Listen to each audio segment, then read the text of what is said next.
Hey everyone, welcome to another episode of Live Boldly with Sara. Today we're going to be talking about a song. The song is called You Don't Own Me by Lesley Gore. I'm going to play it for you in just a moment. There's a story behind the song and I'm going to share it with you. Before I dive into this song and the importance of it, though, I want to ask you a question. Have you ever had someone try to control you? I'm sure all hands are being raised right now. Have you ever had somebody in your life, or have you ever been in a relationship? Maybe it's even a boss, a friend who has tried to change you into someone that you're not, or try to mold you into being somebody where it didn't feel comfortable for you to become that person. Have you ever had someone or been in a situation where people have tried to get you to do something that you didn't want to do, or to go someplace where you didn't want to go, metaphorically or not? Okay, so I want to talk to you about this song and the importance of it. As you know, my mom passed away July 6th of 2022. The last conversation, very deep conversation that I had with her was July 4th of 2022. I was walking for and running for like 2 hours, and I would have this thing that I would do. I would call my mom on my runs or on my walks. Every morning when I was walking my dog, I would FaceTime her. When I was, on my paddleboard or out on a long walk or a long run, I would call her and have these deep conversations with her. So on this particular day, we talked about life. We talked about love. We talked about relationships. And one of the things that I said to her was, Mom, it's time that we both uh, reconcile, right? And also realize, honor, and accept the fact that you've been an incredible mom, an incredible grandmother. And you and I both, as mothers, have done our best. Like, we've made mistakes and we've also done a really damn good job. And we dove into that, like, reconciliation with our mistakes and whatnot. Like, we would have really deep conversations. And we laughed a lot. Like, we would have these ping-ponging conversations of, well, what do you think about this? Or what do you think about that? Anyhow, at the end of that conversation, and that literally was at the end of our conversation, she then asked me, well, what are you going to do today? What are you going to do the rest of your day? Because it's July 4th. And I said, well, I think I'm going to go down to the beach and I'm going to lay on the sand and just take a little rest, because right now, I had gone like 8 miles at that point. And she said, oh, that sounds like a great day. Like, that sounds great. I'm going to go take a nap. And I was like, okay, cool. And, we ended that conversation with like, you know what? We have done a really good job. Like, we've done really, really amazing things as parents and grandparents for, our kids and for her grandkids. So I'm lying on the beach after our conversation and I'm taking a nap. And all of a sudden, the girl to the right of me pulls up her radio, whatever it was, her music. And she started playing this song. And the song that she played was You Don't Own Me. And I was like, I woke up from my nap and I was like, whoa, that's crazy. Like, that song reminds me of my mom, because my mom was this very dedicated woman, and she hated people telling her what to do or how to be or how to live.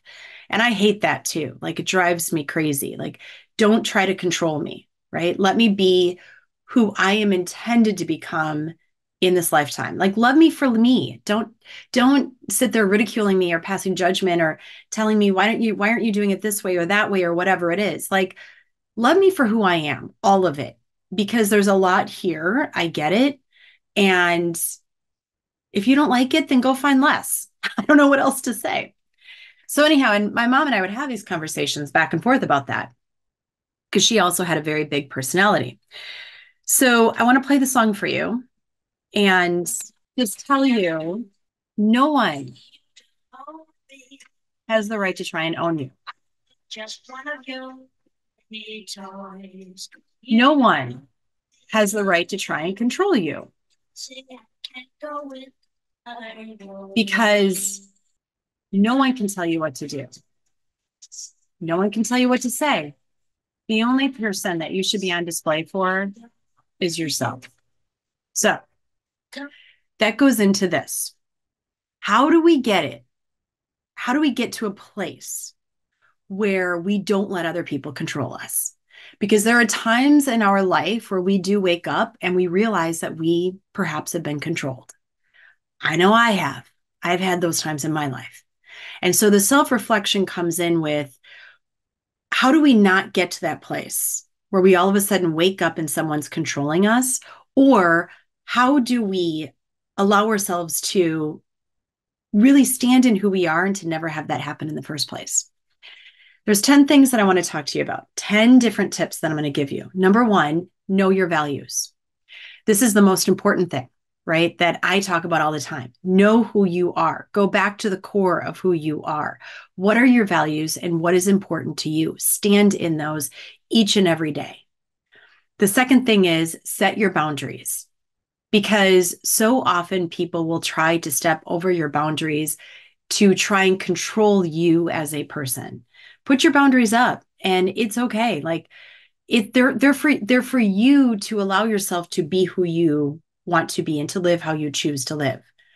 If someone breaks your boundaries, follow through with them. That's the number one most important thing, because I see over and over and over again where people say, well, I set that boundary, but that person stepped over my boundary. Well, okay, did you follow through with what you said you were going to do if that person stepped over into your boundary and broke it, right? So follow through. The third thing, develop confidence. Now, this is really interesting because people so often don't know how to develop confidence in their life. Courage is what feeds confidence. So the more that we can step into our courage and our courageous acts in life, the more that we can develop that confidence so that we can stand up for ourselves, to follow through and honor our values, and to also set those boundaries, right? Confidence is so important, but you have to get courageous with your life in order to develop the confidence of who you are. The fourth thing, learn to say no. So, no is a complete sentence. First of all, you can say no to everything. And just remember that by saying no, you are teaching people how to treat you. And you are also allowing yourself to say yes to what is most important in your life. So use that two-letter word of no wherever you feel that it is necessary in order to say yes to yourself. The fifth thing is to be assertive. Now, being assertive does not make you a jerk. Being assertive means you are standing in your confidence and what you know to be true. Being assertive is a beautiful act of kindness towards yourself, because you are standing in your power, in your empowerment for yourself, and saying, you know what, like, I'm putting me first. There's nothing wrong with that. I oftentimes see people get walked over, and it's really hard to witness. And a part of it is because they're not being assertive and putting themselves first, their values first, and standing up for who they are. So being assertive is not being a jerk. It's literally standing in your own power. The sixth thing, surround yourself with positive influences. That means those people that carry the same values with you as you, that honor you, that are lifting you up instead of trying to knock you down. People that try to control other people are doing it from their own space of not knowing who they are, or they're feeling inadequate themselves, right? And so those people who try to also control people want to minimize you. They want to keep you small. And ultimately, we want to live, right? Like what the song was saying. Don't tell me what to say. Don't tell me what to do. Let me be me, right? Let me be that child within myself. Let me play. Let me experience what it is to live. And if you don't like it, go find less. I'm going to say it again. Go find less. The number 7 is practice mindfulness. This is really important, because when we can pull back from the noise in the world, and when we can be mindful with ourselves, we can get clarity in what we want and how we choose to live. I oftentimes talk about mindfulness as, you don't have to meditate literally sitting down. It's this act of even going outside and going for a walk and paying attention to what's around you, opening up your senses to the world, being mindful of your space, being mindful of how you are filling your space and who is also in your space with you.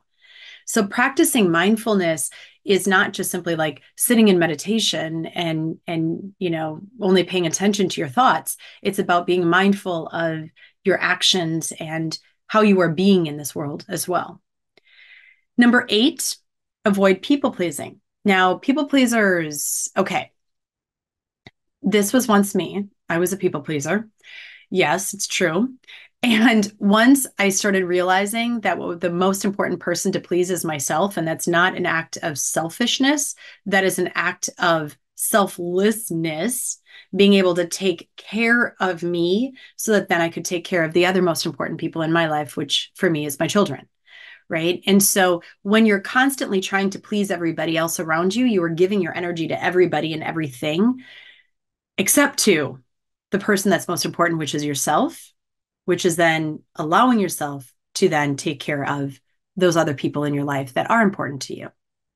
If we are constantly giving our energy to the world and people pleasing everyone around us, who's taking care of us? Who's pleasing us? Right. And so keeping that in check and understanding that it's okay to be like, we need to be kind, obviously, right? Like we have to show up in a kind way in this world, from a space of love. That said, trying to please everyone is also going to dismantle the power to please yourself. So, and also to please those people and to be there for those people that are most important to us. Number 9, seek support. Community is key. It is one of the most important things that we can have in order to elevate into that next space in life, right? And to not let others control us along the way. Because again, people will constantly try to control you and pull you back into the space that they are at. What's most important is that we are aware of that and can seek support so that in those moments when we're not even aware of it ourselves, other people around us that are important to us will see it on behalf of us.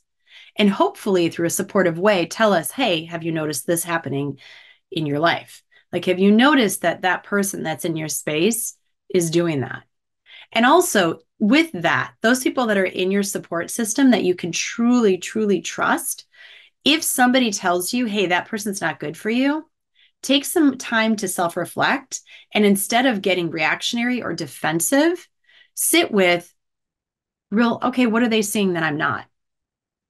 Because other people will sometimes see things before we will see it ourselves.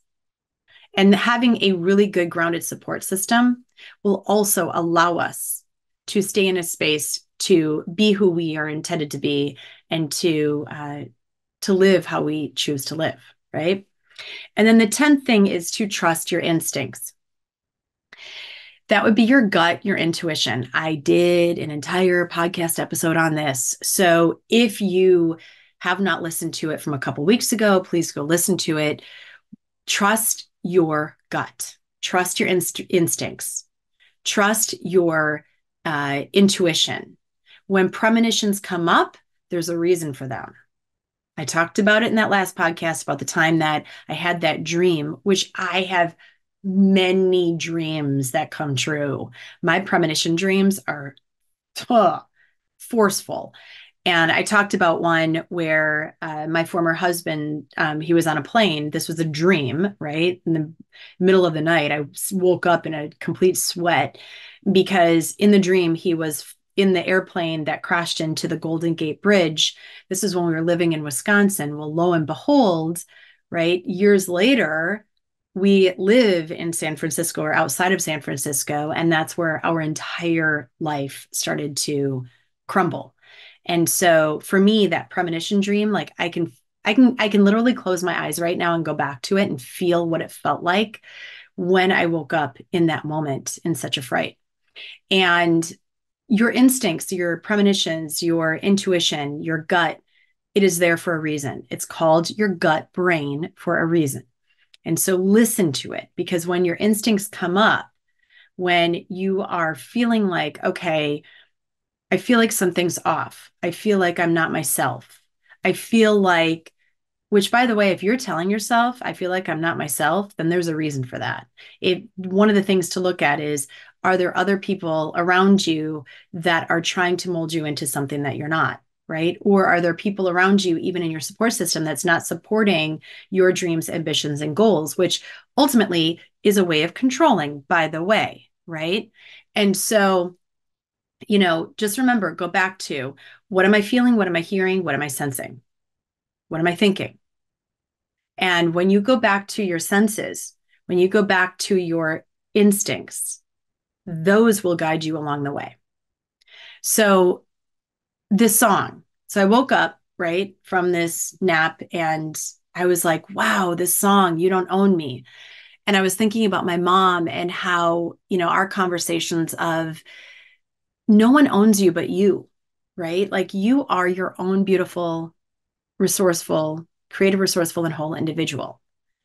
And when we step aside from that, when we step aside from our values, when we step aside from who we are, when we're not living according to our own dreams, destinations, and goals, we are being controlled in a different kind of way. There obviously is compromise, right, in relationships. There is also, compromise is important, and we also need to be able to let people be who they are intended to be. So I woke up from this nap that I was in. I was listening to the song and I automatically downloaded it to my phone. And I was like, oh my God, this is my mom. Like, this is me. Like, I so get the words of this song. And I was going to play it for her. And I ended up not talking to her that night because it was July 4th. And we all have July 4th things that happen. And I had talked to her for so long that day. And then the next day, I was going on the paddleboard and I called her from my car and I was on the way to the harbor and I was like, Mom, like, I just want to follow up from our conversation yesterday and how are you doing? And da da da. And we were talking. And then she's like, yeah, I have some things I need to talk to you about with that conversation. Like, there was a lot there and I want to talk to you about it. And I was like, yeah, let's talk. And I dropped my board onto the water at that point. I got into the harbor and took my board off my car, dropped it into the water, and I started paddling. And it was windy that day. And she said, why is it like, where are you right now? And I said, I'm on the water, I'm paddling. And she's like, I can't talk to you. All I hear is the water against your board and it's windy and I don't like it. So call me back later. And I was like, okay, I will. And I started paddling out into the ocean and I played that song on repeat over and over. I rarely tell the story, over and over and over again. And the wind started picking up and I wanted to go a couple miles out and I couldn't even make it because it was so freaking windy that day. And so I would turn my board and I would start to go in and then I'd turn it and start to go into the wind and then I'd turn it to come down. We call that a downwinder, where the wind is pushing you and it's so much fun. And so I was literally kind of like going in circles on my board, on like getting some mileage in and enjoying the water and the rough elements. And then as I was coming in, my son texted me. He was overseas and he said, hey, I need some help. Can you help me with something? And so, of course, like, I was going to call my mom back. And the whole time by the way, I was singing that song when I was out on the ocean, just going in these circles, like literally like outwardly singing into the world, like the words of the song, because it just resonates so deeply with me. You don't own me. And so as I came into the harbor and my son texted me from overseas, I didn't call my mom back. And instead, I messaged him and I helped him with what he was needing help with. And then I went home and I had to work that day. And that night, I talked to my brother on the phone, and my mom was talking to somebody else at the same time. And so I was like, I'll call her in the morning, whatever. I so badly wanted to share with my mom that song, and I never got to, because it was in the middle of the night then that I got the call from my brother that mom had passed away. Funny. There we go. My phone just all of a sudden was dinging. Thanks, mom. And I I remember when after I got that call from my brother, I was like, I didn't get to have that last conversation with her. And yet my brother was like, don't go there. Don't go there. And right away he pulled me out of it and he said, don't go there. Enough. Like you talk to her every day. Do not go there. And so I remember thinking, you know what? You're right. I'm not going to go there because I do still talk to my mom a lot. Like just every day I have conversations with her. And I know, I know that my mom totally was with me and heard me. First of all, when I was on the water playing that song, because I was singing it with her, right? Like it was like, it was as if I was her singing the song. And I know that through the conversations that we've had, I didn't even have to have that last conversation with her because we had had so many other fulfilling conversations along the way. And I also know that every time that I stand up for myself, every time that someone tries to control me, every time that someone tries to diminish me or make me feel small or take my light away, and I stand in these 10 things that I just shared with you, and I stand in that song, You Don't Own Me, I'm also doing it with a part of her right beside me. So I want you to go play that song, You Don't Own Me. And I want you to dive into these 10 things. And I want you to remember the conversation that I just shared with you that I had with my mom, right?